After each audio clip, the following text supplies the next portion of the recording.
65,000-ton warship with a little bit of envy. The Russian Defense Ministry responded that Sir Michael's rapturous statements about the supremacy of the new aircraft carrier's beautiful exterior over the Russian aircraft-carrying cruiser Admiral Kuznetsov expose Fallon's utter ignorance of naval military science. The ministry said the Kuznetsov was bristling with anti-ship and anti-submarine missiles, while HMS Queen Elizabeth will have to rely on the weapons of its F-35B aircraft and escort of frigates, destroyers and submarines. Like a bee, the British aircraft carrier is only capable of independently releasing planes from its belly, closely flanked by a swarm of warships, support ships and submarines to protect it. That is why the British aircraft carrier is merely a large convenient naval target.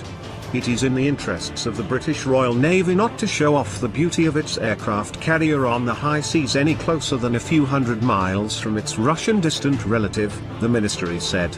Sir Michael has repeatedly insulted the Kuznetsov and earlier this year branded it a ship of shame for supplying aircraft in the air campaign against rebels in Aleppo.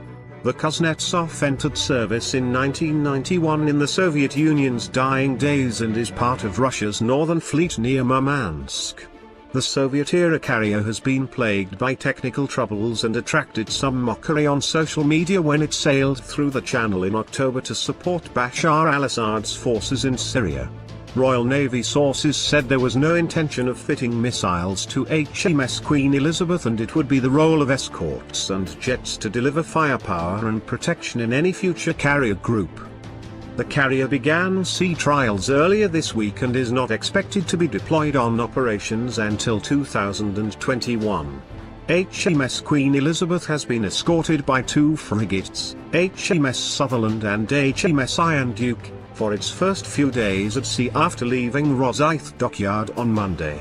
The Navy expects a concerted Russian spying effort to evaluate the 918-feet vessel, which is spending the next 6 weeks testing the ship's engines and systems in the